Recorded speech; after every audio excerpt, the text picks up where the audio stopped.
We'll see where the picks and bans go, because very different, excuse me, has this week been compared to the last couple of weeks where we have moved on to a different patch. And you're right away, the Xaliea banned out. Doesn't have a chance. Even though Joshy, I don't think, had the greatest time during that laning phase, he sure did make up for it in the team fights that followed. And the Zeus... 1 for 1. Right away. There it is. There's a lot of different ways that I think Dignitas could have approached this, but those are probably two of the worst pieces of the puzzle that they do not want to allow Luminosity to have again. Coach Biggie on our comms, taking the caster strats here. Ban out the Xaliea and the Zeus. Merlin will be the first selection. The Magician comes through as King Arthur is banned out, as is Achilles. All 4 of these bans are what I expect and kind of what I want to see out of both of these teams, honestly. We'll see how Hurriwind does on Merlin, though. I kind of want an RDO pick for Lumi, and I kind of want it in the first 3. Otherwise, I wouldn't be too surprised to see Dignitas looking to take it again for Trixtank. Sure. Even though I don't think Trixtank was able to utilize the RDO as much as he might have wanted to, I still feel as though the Purple Field could be an important tool against this Merlin.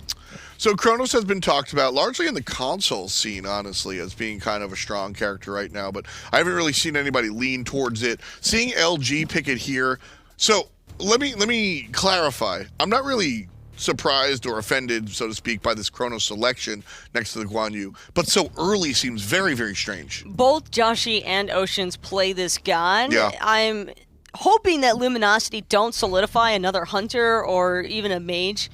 Well, I guess a Mage wouldn't be too upsetting because, Kronos is a little bit flexible as is. But I want it to be ambiguous, though. I don't want Luminosity revealing the hands that they're clearly going to be going for like a double Hunter type of composition. I think that if you want to play mind games with Dignitas right now, you hold on to your secondary carry pick until after the 3rd, 4th ban. Naja and Terra selected by the black and yellow here. Naja still an absolute terror. And Terra still very, very strong. And again, bringing up what you said before, definitely a character that Xaliea likes to play. Guan Yu, a little bit of ambiguity there. Could wind up in the hands of Kiki or that short lane. But we'll see where this winds up. And the Jormungandr one more time, so I think that's confirmed to be in the hands of Xaliea right there after the performance. And also, just a side note, I don't think he's really a support. I like the Guan Yu. If it is Guan Yu support, I'm a fan because even though Dignitas hasn't revealed it yet, it's leaning a little bit more towards this Naja being intended for Trixtank than for Qvo in the jungle. And I know that might seem like a little bit out there on a limb, but sure. I think it's honestly just because of the fact that Dignitas went for this Terra, maybe to try and toss Luminosity off their tracks. But Naja so early on, I think, has some counterplay against Guan Yu where you can stop the Talo Assault off of the Sash, but I think the Guan Yu is a strong pick into the Naja because it doesn't allow the Naja to just walk up to the wave and look for that easy clear opportunity. That said, there is the answer to the clear coming out from Guan Yu being sashed, so I think there's a little bit of back and forth, but we'll see what works out. Banning the Mollusk's Circuit, I have no problem with that. Circuit has been very, very effective for the Molluskk here, not just today, but also yesterday. So they're going to ban that one out, Team Dignitas is. LG looking at Ataraxia with their Hachiman ban. And we'll see where they go with number 4. I'm still hoping that this is a Robin ban for Luminosity. Qvofred nearly won the game for Dignitas on that push before they went for the Enhanced Fire Giant and by the T2 Tower. It's just a little bit too controlling, in my opinion, but Luminosity...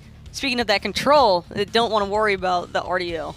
I was a little bit more afraid about Robin into the last composition. LG had drafted a comp that said, you can't dive us and we'll punish you if you do so. And Robin is a character that just kind of like puts his hand up to that. He doesn't really care about that thought process. But here I see what you're talking about. Robin just too powerful of a character to give Qvofred still a chance that he might be on that Naja. Variety now thinking things over as Dignitas have their last ban before we go back to pick time. So far, they've banned 1 from each position, and the Ratatasker will be the double down onto the jungler. So LG's rookie will have to figure things out. But it's Luminosity who get the next pick opportunity here. We saw a Daji ban from Luminosity in the last banning phase, but I wouldn't be too upset if I actually saw it for Luminosity's draft this go round. This might be a jungle Sun Wukong. Keep your mind open here for Luminosity Gaming. We'll see where this one goes. Dignitas now finishing up their draft here. Merlin most likely in that middle lane, although yesterday we saw Joshy play it.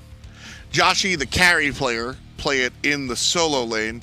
You got to watch LG play, trust me. But I do think that Merlin will wind up in the middle lane. Jingwei likely to be Ataraxia's and Hunbat's Qvofred's, which leaves Terra and Naja to find their way into the short side of the support role. And I think it'll be Terra for variety. The Hunbat's also is just going to further aid Dignitas, who I think were lacking a little bit on the hard crowd control. Yeah. They have some slows and some interrupt with the Terra, but this Hunbat's and now Fear No Evil is essentially going to guarantee that this part of the map or this choke point is going to be Dignitas' area to control. I also really like Hunbat's ult against Kronos, being able to burst him down without giving him the option of rewind is really nice, and Fear No Evil does that very, very effectively. LG with a little bit of ambiguity as far as the Kronos is concerned. We might look for a Hunter. We might look for a mid lane mage. Jormungandr is the only one that I'm sure is going to Xaliea. And even then, it's LG. But this last pick, what are you looking for here, Taco, to complement the team? Well, now Luminosity, I think, are in the boat that Dignitas were in before. They need a little bit of damage, but I think they also need some control. I don't think that they have a ton of control. It's mostly slows for Luminosity setup right now, and Kronos as is, it kind of depends on how you're trying to play him. But this is the best of both worlds. Not only are Luminosity going to further add on to their slow train that they've already been building with Wukong, Dorm, and Guan Yu, but they've also got the burst damage that I think they might have been lacking out on otherwise. It's not going to happen, but I want to see Wukong mid Hebo jungle. I'm just saying. Where's Team Queso, you baby? say it's not going to happen, but you never really know at Luminosity. I'm not going to guarantee anything because this could very well be Oceans in the mid lane with Hebo or something else. Monkey versus Monkey. We'll see if LG can take it on to game number 2. Caster standing by. Let's get right into the action. Well, LG grabbed the win in game 1, and I don't think anyone could have seen that coming. And now here they are with a curious draft as they move into game 2. Taco was saying, like, they don't have much control, and I'm like, well, Taco, they didn't have control in game 1, but they still found the win. So, you know, there's only so much we can talk about picks and bans of, like, this is good and this is bad. But if the players just play it better than their opposition, they're going to win. Well, Dignitas have a very traditional, based on how the meta is going right now, draft. A draft that makes a ton of sense. When Bots has been really strong in the jungle, Merlin has been strong as well. He does so much damage. I like what I'm seeing from them. And Dig is an anger draft. That's what it feels like to me. God, This feels like, okay, we're not happy. Let's just go back to something that's standard for us. Right. We know how to play it. We know how these gods work. And we know how the team fights will be. Whereas LG are like, hey, if it's not broke, don't fix it. That's right. I think LG hasn't done the same thing twice in a row yet. So, and that's not breaking things because it's working, that's right? Exactly right. It's so hard to know what it is that LG is going to do. It is going to be the Sun Wukong mid and the Hebo Okay, jungle. I wasn't expecting that. So there you go. It's exactly what Tom wanted. There's no joy in my voice. Well, no, because you can still say Tom was wrong because he was like, it's jungle Sun Wukong, and he's wrong. It was Taco that brought up it could be jungle. It could be Sun Wukong in the mid lane. Oh, well, there you go. I'll give the credit to Taco then. I feel slightly better about There you that. go. You see, Thanks, Hindu, for finding the That's bright what I'm side. here for, you know? I appreciate it. But Sun Wukong in the middle lane for Oceans and Hebo in mid. I mean, or in jungle, they've already showed us that they don't care too much about what that means anyway, because Joshy's been to the short lane and they brought Xaliea to the long lane. So I don't even know if that's a direct indication of where anyone's going. In one respect, I mean, a Sun Wukong in the mid lane's a little bit safer than the likes of a Hebo in the mid lane against a Hunbat and the Merlin as well. But it's more to do with like how quickly there's 3 tanky options on LG now, and it's going to be, does Oceans go for a damage build is what I'm interested in too, knowing that he's got a Guan Yu and of course Jormungandr alongside him. So they've got Kiki in the middle lane starting right from the beginning this time because Trixtank was here in the middle lane last time and he did it yet again. He's on the Naja. And moving right over to those mid Harpies, they split the speed buff up top amongst 2, and Bots for Qvofred was able to get the speed buff by himself, now joining up for Blue. Yeah, and that's always the craziness at the start. Like, where did everybody begin? It's so much. We are seeing a lot more of these hunters on their own, though, once again. And that is giving me terrible whiffs of a stench of Season 4 meta. Yeah. Where hunters could be the go-to. And Kronos in the late game, pretty potent as well. I think that these are the perfect picks if you think that there's not going to be a ton happening in duo lane in the early game. These picks make a ton of sense to me if that's what the current meta is. And there was so much concern coming into Season 6, right, that it would be just harassing the duo lane all the time, and junglers level up so quickly, there's nothing they can do. How do we help them out? When amongst themselves, the SPL just decided, well, leave them alone. We'll go elsewhere. There's still no meta yet. Like, there's no perfect meta that's everyone sticking to from the Pro League, so to speak. LG keep coming in every single game going, let's do this one, and this one, and this one. We haven't tried this yet. Maybe just do that, yeah. And that Throw seems it to in be, there. everyone's trying to work out what's good, what's bad. We've seen a bit of invasion meta, but then the meta changed again with how experience changed in the duo lane and people hitting level 2 a little bit quicker. Now we're seeing the hunters get left alone and the supports beginning thing time in their mid lane. Well, there's a 3-man grouping from Dignitas and mid. Good sash. Molluskk is the one that's in Goodbye. trouble, and he falls for first blood. Hurriwind finds it, just too much damage, too many numbers there for Dig, and they take down the Heba. And that's a really good combo between Hurriwind and Trix. Hurry just drops the ice down, the Blizzard causes a problem, Trix sashes him so he stays in it. And as soon as Hurriwind sees that hits, he changes stance, drops down the flames, and the fire stance from Merlin will shred if you stay in the flames. It's so much damage, and that's because he kind of has to be closer than a lot of his other abilities for that to work. That whole stance can sometimes be risky for him as he has to use the Aegis early on. I was actually going to point out he has the Aegis. It was Oceans who bought it last time, but they kind of swapped their relics around, so got to make sure you're careful around early level fire stance Merlin. And there's the combos that you see in the CC chain that the Trixtank can set up with the consistent slows and poke. He's just putting a beat down on. He's just going to be careful about overextending. Trix has a tendency to feel overconfident sometimes and go, hey, we can get a kill. And everybody else is like, no, guy, I'm not ready. I just want to farm, you know? We'll see how it works out, though. But Dignitas off to a good start with Hurriwind getting that first blood. He was able to do a good job poking down Kiki, who doesn't have much health or mana, so yeah, he'll take this time to go back, and this early on, I doubt he's able to complete much. He's in tier 2 of boots, which might not have been exactly when he would have liked to go back, so good interrupt off the poke there from Trix. Now, I did pick up Ocean's build this game. I'm hoping he does go damage. It looks like Blackthorn Hammer's the first thing up. Makes a lot of sense, you know. Double Kong's mana costs on the higher side, but having infinite mana with Blackthorn Hammer definitely helpful, plus 450 health. You know, you can't complain too much. No, you can't. And it means you can forego not having the blue buff, which is one thing that reason you see a lot of the solo laners be solo laners is because they need that blue to sustain.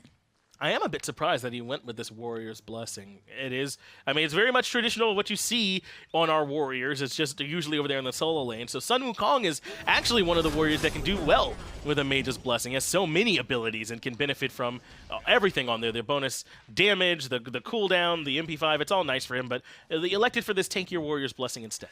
And the one thing about the build I was going to mention about Oceans is the fact that he may need to go some physical damage, because when you look at LG's lineup as the game goes on, you're not going to have a Guan Yu building into damage. He's there for the sustain. And everybody else in the team is magical damage. So if Dignitas look at stacking magical defense a little bit more here, it could cause a couple of problems for LG. We do say it all the time, though. Magic defense does feel like the less efficient one to be building because it doesn't protect you against the map the way that physical protections do against like the towers and phoenixes. So if you can force their hand into it, it is nice. But I get what you're saying. They're probably not going to have enough from Oceans unless he builds pretty heavily into damage. Well, here's some pressure on the right-hand side. Onto Xaliea. Finally, the snake will fall down. That wasn't a World Serpent. What was that you said earlier about Dignitas drafting angry? I told you. And potentially playing angry? It's a lot of teams will do this. If they have a bad game one, they're like, okay, hang on a second. What's going on here, lads? Like, LOL. Like, it's one of those situations like, this shouldn't be happening. Molluskk might be in some trouble. Looks like the sash was off the mark from Trixtank, which means Molluskk can meander his way back to town. And the one thing you've seen already is Molluskk is holding up the mid lane a little bit more for Oceans too, so you might see a little bit more of splitting in the jungle or sharing of experience. Kiki, though, forced to ult. I think he's worried about the all-in from Trixtank. He's trying to turn it back around, but a great sash from Trix avoids that last hit, which means he does not get stunned. There wasn't a ton of follow-up there anyway, but I just love seeing that my man's on and ready to go. I just love seeing Kiki still in the Pro League after being passed around from position to team to position to team. The guy like is still existing. Not like a baton in that sense. Like, he just seems to like, hey, what do you need me in? Do you want me in solo? Do you want me in mid? Do you want me in support? I'll play anyway. He's played Hunter too. That's right. He's been everywhere. Except jungle, I think. Yeah, I don't know if he's done that, but Kiki's been all over the place. You're right. The last time I remember Kiki being in a place where it felt like he was comfortable was on like the envious AFK roster when they were doing well. But since then, it's been a myriad. And that was mid. What? I'm pretty sure that was mid. I said comfortable is what I said? No, you said NVAFK roster. Yeah, and I said he was comfortable on that team. And I'm saying, and that was mid lane. Okay, yeah. Sorry. Yes. Okay, yeah.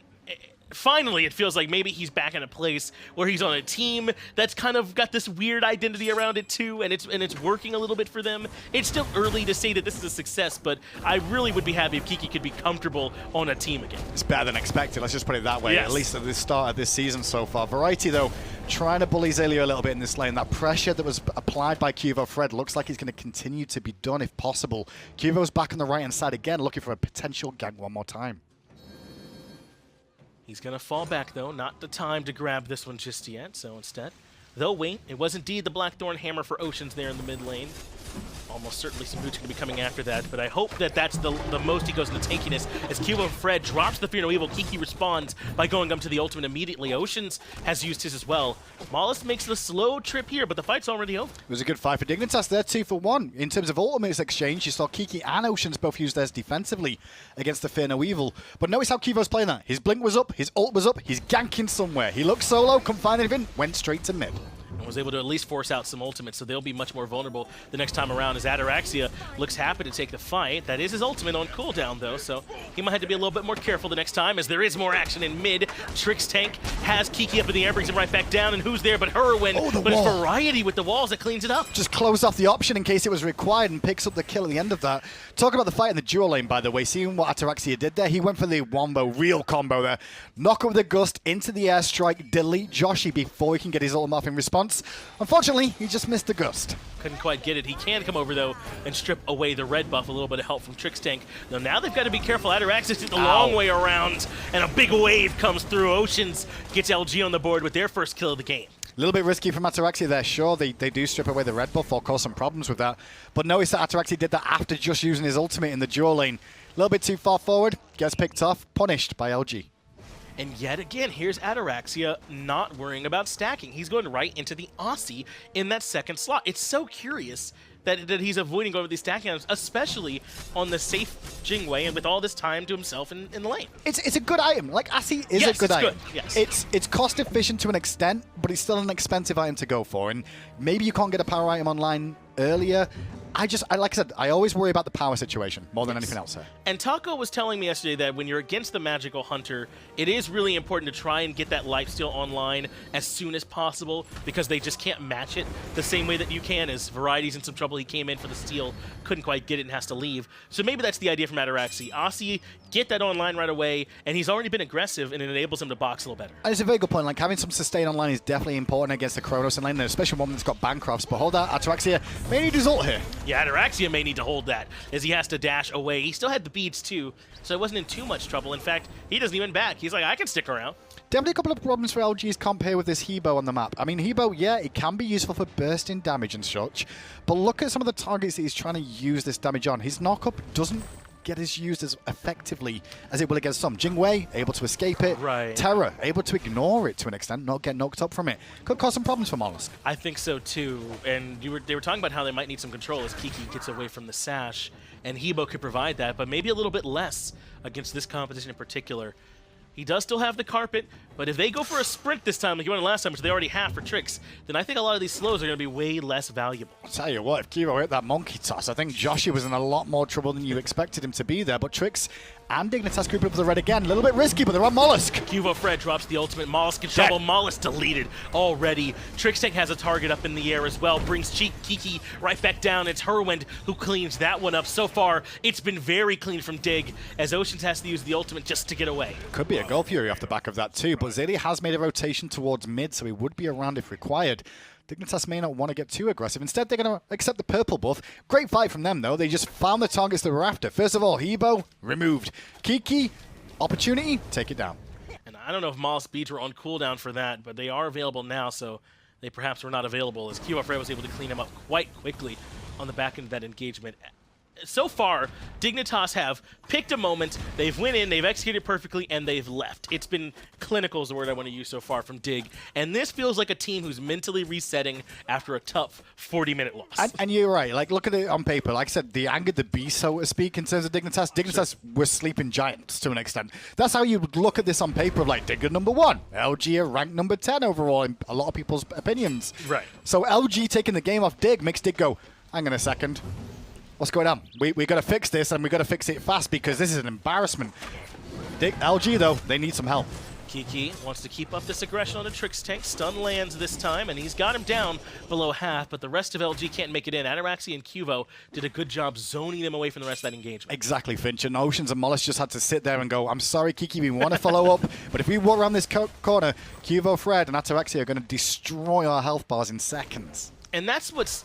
And it's a really small play, but that's what's so critical, and it's so hard to explain how the roles can shift within a team fight. In that situation, it was the support being aggressed on, and technically the carries zoning away the other damage dealers. The right way to play those fights is so hard to communicate sometimes, and I love when we see it done well.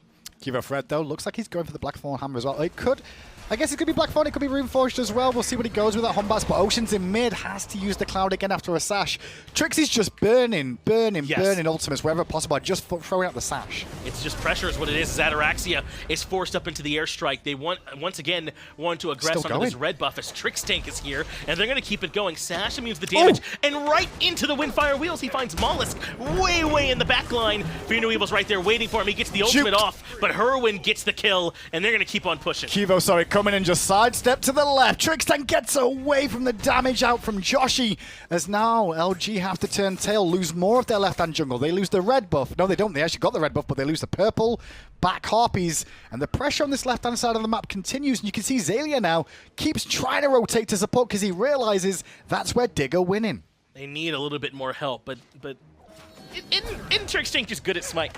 And he's just good at the game. The only thing Trix has ever had an issue with is he sees character, kills character. That's always it's on his mind. He's like, we can kill him here. The rest of the team are more like, no, Trix, wait, please.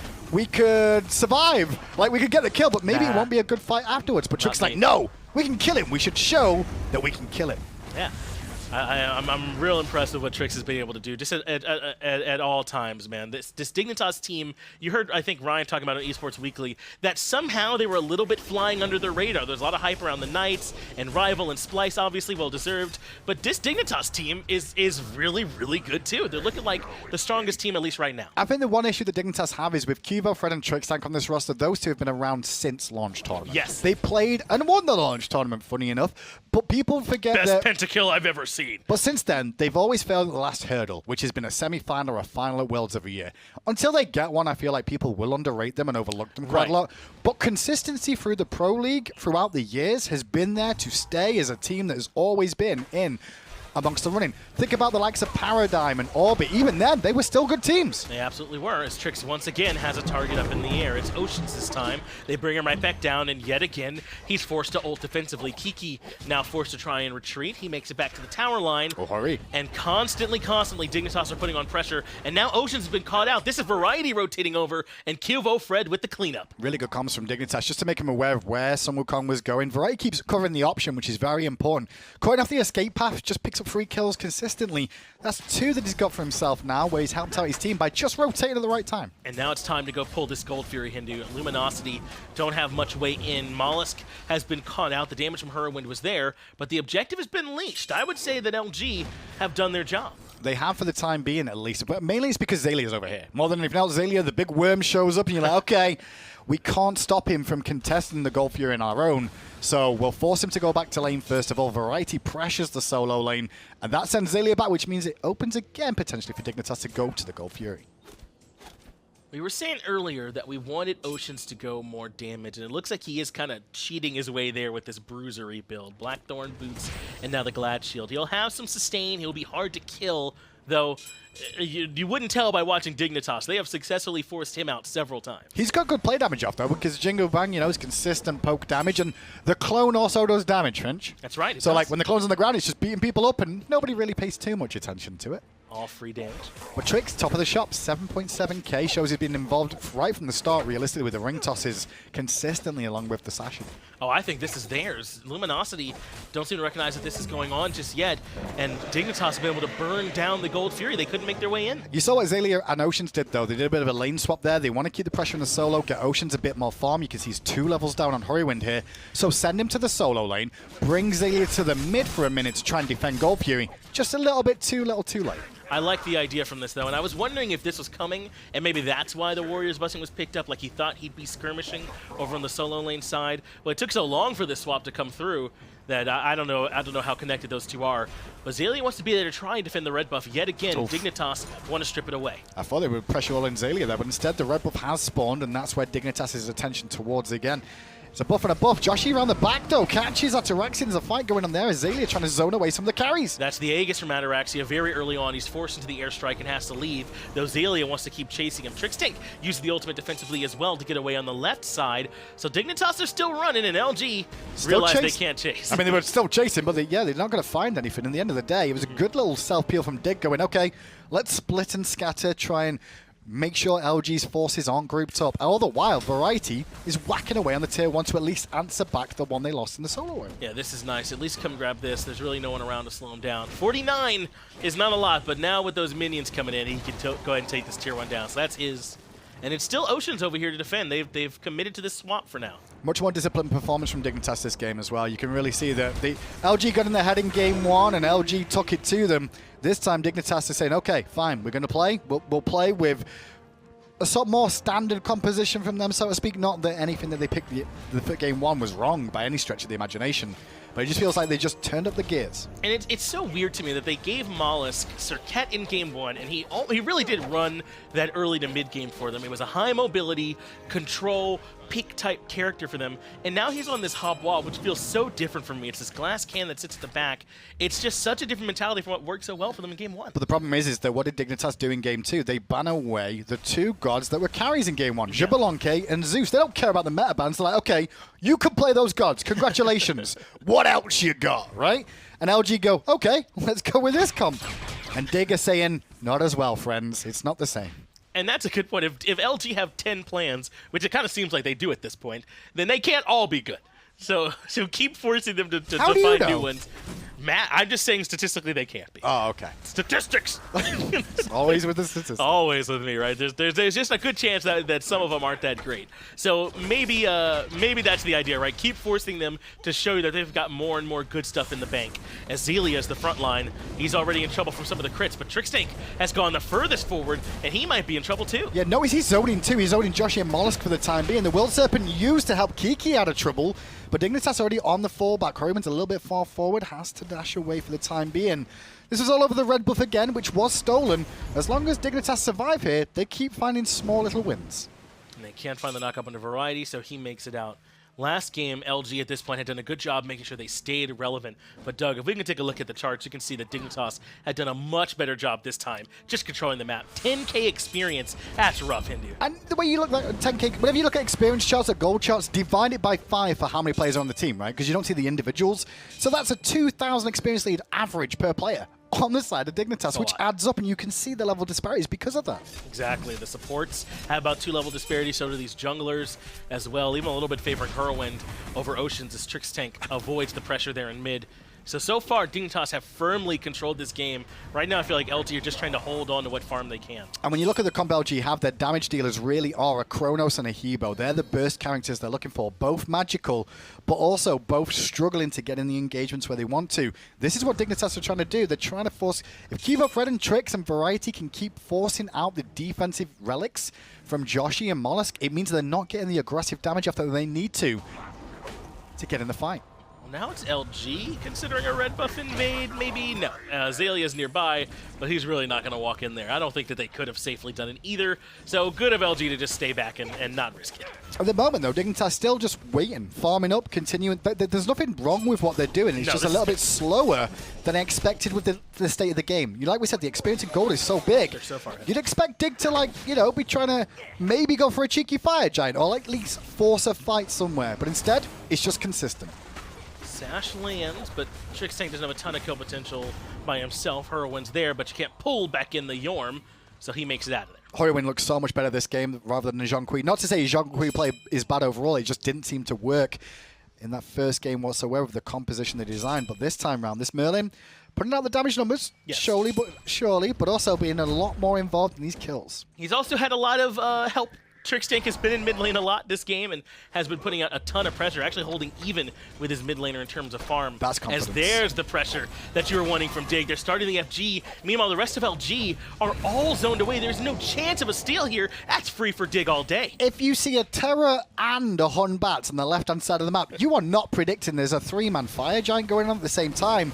LG, though, trying to cut back some of the losses they just got by going for this Fury. I don't even know if they're going to get this. Immediately, Variety drops the ultimate. Only Fury gets dropped as well. Molluskk is taken up into the air, has to Crushing Wave just to reposition, and blinks right into trouble. Ataraxia is right here, but I don't know if he recognized it. Qvofred's the one that follows. An overhand smash sets up the kill. Fear No Evil's big as well, coming out from Qvofred, so they can keep pushing. Fight's still not done yet. Kiki very low, but the rewind from Joshy is huge. Can he turn around with the damage, though? He finds Trixtank, but he's a tanky target. And Hurriwind has had a fantastic team fight there. The blink away from Molluskk in the first instance. Was it enough to keep him alive, reposition, and come up even bigger for Dig, who have the Fire Giant, remember, and are now barreling down the mid lane. Yeah, catastrophe now for LG on the back of that fight. I get the idea when they commit on one side to an objective, you go to the other side, but I don't think they could take that fight, Hinduman.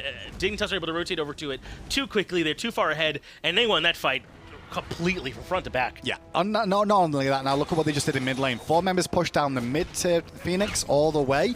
Take that at the same time as Hurriwind on the left hand side was pushing out the tier 1. No reason to send everyone when it's only a Yorm and Gunda with nothing else up and available. This is Dignitas looking a lot like themselves. And that's actually a lie because they look like themselves in game 1. LG just played amazing. I think so too. Maybe Dig was a little bit less than what we normally expect from them, but I think that that was more LG playing up than Dig playing down in that last game. And this one is just Dignitas really cleaning up. And I wonder if LG might have gotten a little bit too far ahead of themselves with this composition. It was so much pressure from Trixtank on this Najah. They never had a chance for Oceans to feel comfortable on the Sun Wukong. Molluskk didn't get to have nearly close to the impact he had last time. I wonder how much of this damage is self-inflicted. I think the picks and bans come back into a lot of this. Like that ban on Zeus and Jubalonke from Dignitas, really I think I just kind of threw LG for a bit more of a loop. You know, in terms of like, hang on a second, we didn't expect those two to be banned. Like maybe we'd get one of them, you know? But both off the table, we're going to switch up our comp completely now. Oceans in mid lane on Sun Wukong has not worked, though. No, I don't think so. I just want to put that out there. I don't think this has worked out favorably in any stretch of the imagination. He's just consistently... He stayed alive, but you could put New War there and do the same thing, and that would actually give you some damage return. He hasn't done anything that you want a Sun Wukong to do, and he hasn't done anything that you would want your mid laner to do. So I think that is how you define it. But I do understand him going for a physical character because of the amount of magical the team's got. You know, if he's going to have to play a physical, I get a Sun Wukong, I get a Warrior to an extent, but it's not worked. I think you can put a Hunter in the mid lane if you want to. No reason not to. An Uller or something? Yeah. It's fair. You're very squishy, but then again, you've got more damage. Yeah, and he's been forced out every time anyway as the left side Phoenix now under siege. Kiki goes up onto the horse. They want to push in. He's got Xaliea right here with him. Variety's the early target, but Trixtank, ever the surgeon, precise, right to the back line, finds Joshy, and Trixtank gets the first kill. Joshy's B's just had a second or two to come up off cooldown. The World Serpent is causing problems for Hurriwind at least. Xaliea will at least make it a 1-for-2 exchange. Now it's a 3-for-1. Double kill for Qvofred. Only Molluskk and Kiki still standing. And at this point, Dignitas can continue to push. Left side Phoenix comes down. There's already minions coming through the mid lane as well. Dignitas playing this slowly. They want to clean up these minions, but I think you're right. They could push right into the base. I think they were just checking with each other. Does Molluskk still have his ultimate, by the way? Nope. Okay, let's go, go, go. End the game. They absolutely can. Luminosity, after a strong game 1, crumble a little bit here in game number 2. Dignitas back to the dominance that we know they're capable of. Woo. And he's like, yeah, that's more like it. I'll tell you what, Qvo may look pretty and cute all of a sudden, but he was a pretty aggravated there. He's like, okay, that's more like us. I think that's what Dignitas needed to do as a whole, is wake up first thing this morning, and good morning. I think that there's certainly a chance that that was possible, but I don't want to take anything away from the picks and bans phase, which I think was very good from Dignitas, and maybe they painted LG into a corner. I'm saying that maybe they got too far ahead of themselves with the draft, but maybe they didn't have any other choice. This was a really good picks and ban phase from Dig. It really was, and the one thing that LG have done every single game, you said it yourself, Finch, is they keep bringing out new and unconventional strategies and picks that we've not seen for a while, and I think that's what their game plan is going to be at the start of the year, is to throw their opposition off by throwing them curveballs the entire time. Problem is that curveball got hit out of the park, so to speak. They slammed it back, absolutely. And so the only thing that I think is a problem with this strategy from LG is, can they identify quickly enough in time what the problems were? We talked about this yesterday, right? They changed so many variables. How do you isolate the ones that were actually the problem and what worked? It really is just going back and watching the footage back more than anything else. I mean, but you got to do it during the set too, that's what I'm saying. During the set, it's establishing it during the set as well, of like, okay, what's going wrong here? Well, at the moment, Wukong's not working out in the mid lane. Right. Do we look at changing that out? Did Hebo in the jungle really work here? Was it the strategy that Dig did at the beginning of the game? Did that throw them off enough that they need to correct that just to start things off with? That's what I'm saying. I mean, like, is it just because Trix won Naja? Maybe everything else is fine and they let him get a pressure pick. It's so hard to know. That's the difficult task they have to handle. Maybe the desk has some insight for it. We'll get it back to them. Dig mad. I think that's what happened here. Dignitas turned up and performed well. And as we start our post-game analysis, I want to go in saying that the unconventional draft from LG didn't really concern me. I was fine with it. What I had problems with was just the performance level. Yeah, this was definitely a night and day turnaround, and not in the good sense for Luminosity here. But I also think that Lumi were just struggling in general with that Humbots pick out of Qvofred. Just a really smart final selection choice for Dignitas to really complete their composition. And those Fear No Evils, I think that Dignitas finally found their solution to the Jorm that Xaliea was rocking. There was early punishes all across the board throughout the laning phases, and those kind of just trickled over into mid-game team fights that had Dignitas swinging as though they were already 40 minutes deep into the match. We also saw the Molluskk here kind of show his human side. I think playing the Hebo similarly to the way that he had played some of the other selections that we've seen him play, and that's just not the real correct way to go about doing things. The Hebo's not going to make these plays early on. He was one of the early deaths in the middle lane and continued to try to make plays in this early game, going 0-4 and I believe 1 or 2, and I think that was a big problem here for what Luminosity was trying to do. They just didn't have their jungler who's been so important in all their games. And Hurriwind also had a lot of really great follow-up because of the Fear No Evils, because of the Windfire Wheels and the consistency and accuracy from Trixtank.